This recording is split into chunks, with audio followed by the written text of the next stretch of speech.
노다지 썰전. 자, 오늘 우리가 좀 깊게 파고들 기업은 바로 현대건설입니다. 2025년 현재 건설업계 전반이 어려운 상황 속에서 현대건설은 원자력이라는 미래 먹거리에 집중하고 있죠. 이걸 통해서 2027년에 그야말로 퀀텀 점프를 이루겠다 이런 포부를 밝혔는데요. 오늘 우리의 핵심 질문은 바로 이겁니다. 과연 현대건설은 약속된 도약을 이뤄낼 수 있을 것인가? 저는 에너지, 특히 이 원전 사업의 폭발적인 성장을 발판 삼아서요. 정말 눈부신 도약을 이룰 거다 이렇게 보고 있습니다.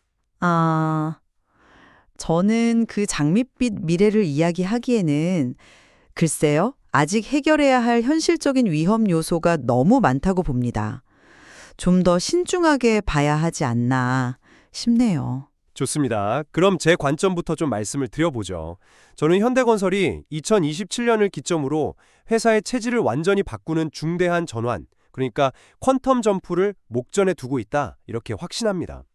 그 동력은 단연코 에너지, 그중에서도 원자력 발전 사업의 압도적인 성장 잠재력에서 나오는 거고요. 이게 막연한 기대가 아니고요. 이미 구체적인 성과로 나타나고 있습니다.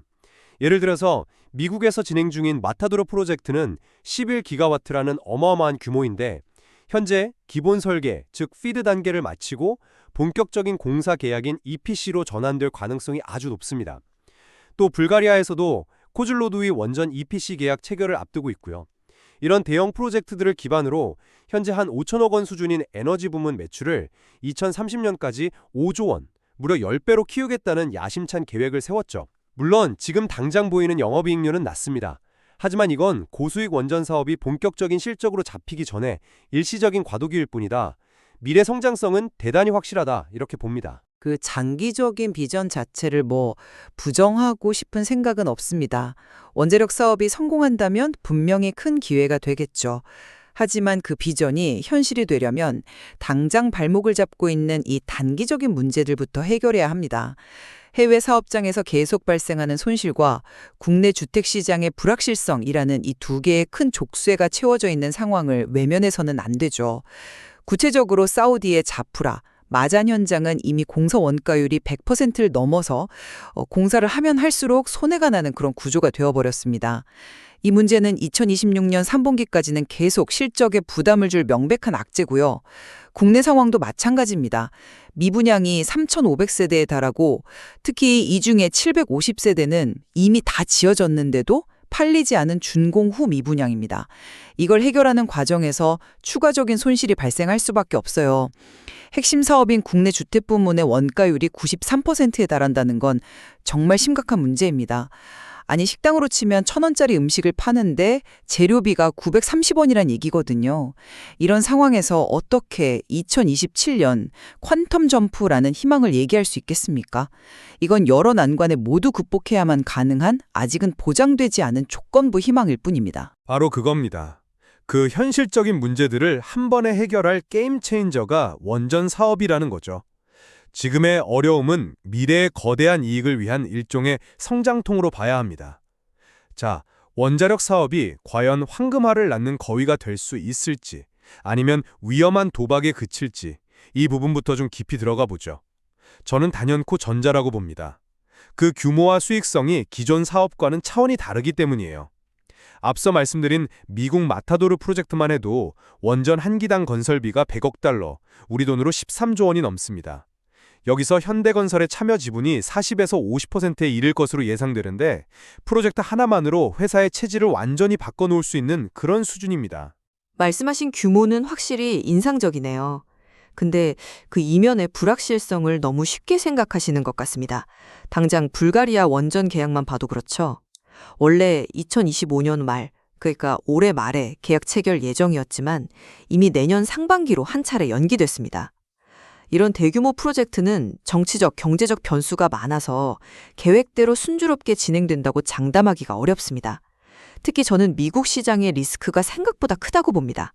미국 시장의 리스크라면 구체적으로 어떤 점을 좀 우려하시는 건가요? 유럽에서는 이미 웨스팅하우스와 굳건한 협력 관계를 보여주고 있지 않습니까? 바로 그 점입니다. 유럽에서는 원전 기술을 가진 웨스팅하우스와 시공사인 현대건설이 우리는 한 팀이다라는 배타적 협력 계약을 서면으로 맺었습니다. 하지만 미국에서는 그런 공식적인 계약이 없어요. 미국은 원전을 발주하는 쪽에서 기술사, 시공사, 기자재 공급사 등을 각각 따로 선정하는 경우가 많거든요.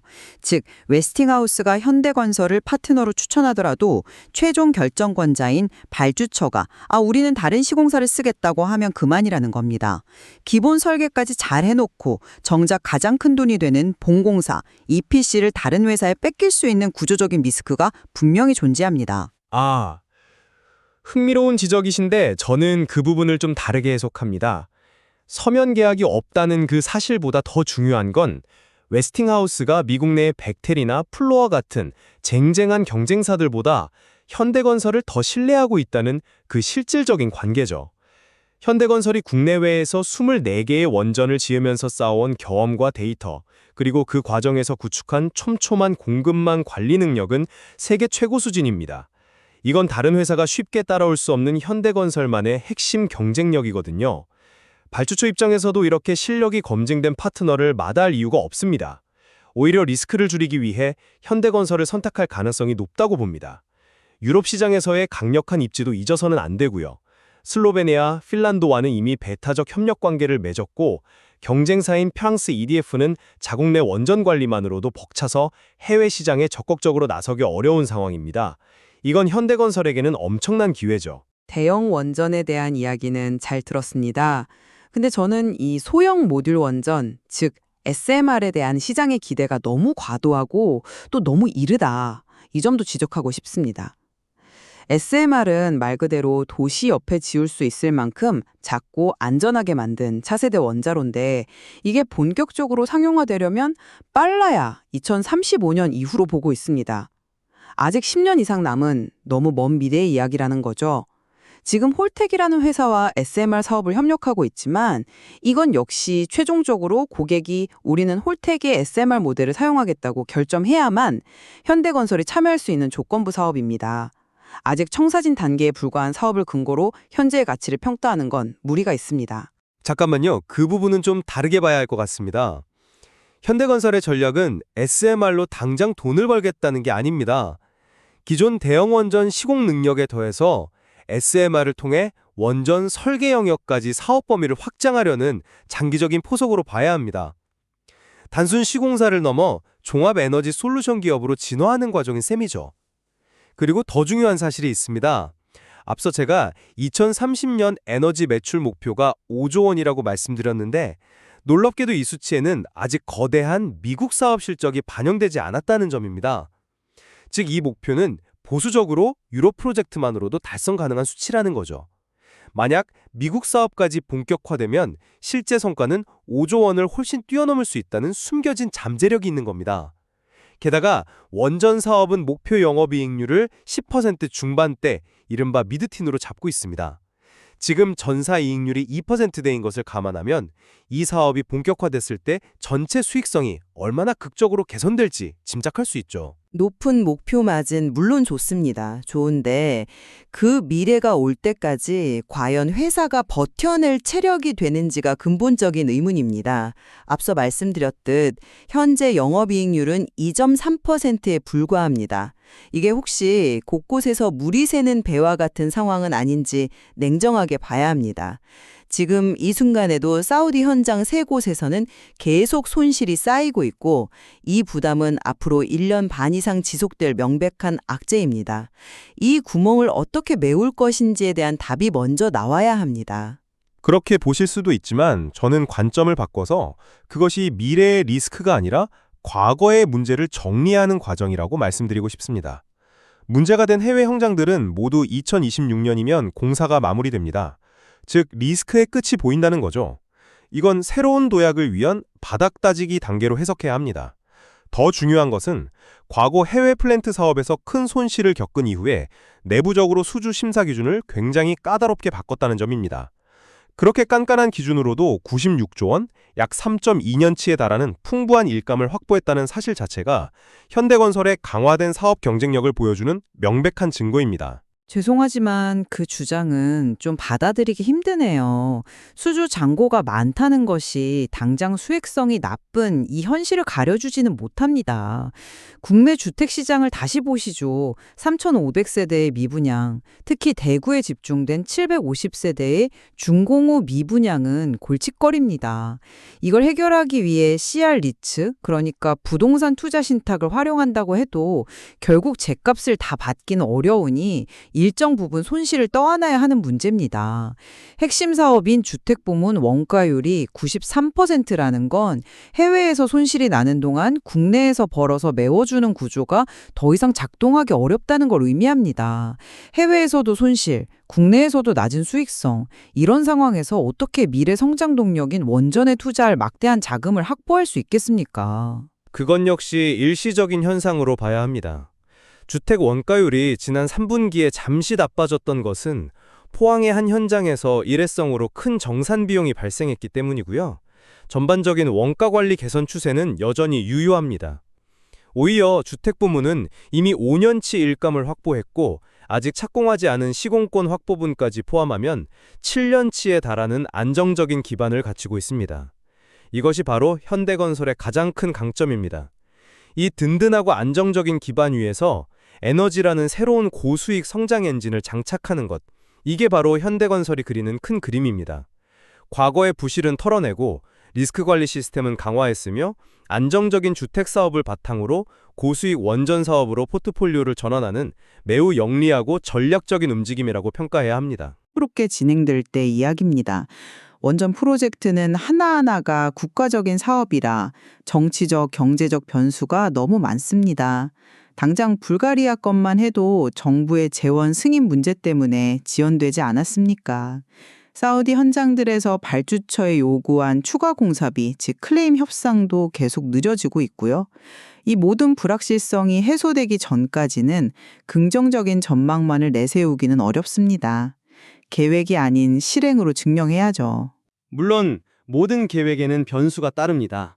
하지만 중요한 것은 그 변수에 대응하고 관리할 수 있는 역량입니다.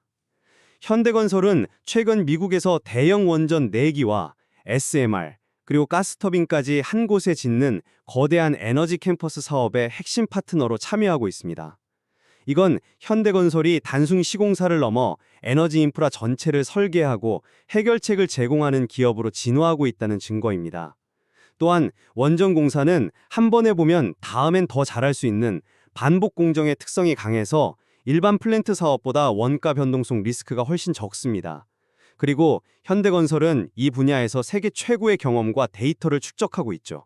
이것이 바로 불확실성을 관리할 수 있는 힘의 원천입니다. 마지막으로 제 입장을 정리하겠습니다. 2027년의 퀀텀 점프라는 비전은 분명 매력적입니다. 하지만 그 비전은 수많은 대형 프로젝트들이 계획대로 단 하나의 차질도 없이 진행되어야만 가능하다는 어려운 전제가 붙습니다. 현재 진행 중인 해외 사업의 손실과 국내 주택시장의 불확실성이라는 현실적인 부담을 완전히 해결하기 전까지는 신중한 관점을 유지해야 한다고 봅니다. 중요한 것은 원대한 계획이 아니라 실제 실행 단계에서 그 역량을 숫자로 증명하는 것입니다. 저는 다르게 생각합니다. 현대건설은 현재의 단기적인 어려움을 딛고 미래를 위한 전략적 전환을 성공적으로 실행하고 있습니다. 고성장 고수익이 보장된 원전 사업이라는 강력하고 확실한 성장 동력을 확보했으며 2027년부터 본격적으로 실적에 반영될 매출과 이익의 성장은 진정한 퀀텀 점프를 현실로 만들 것입니다.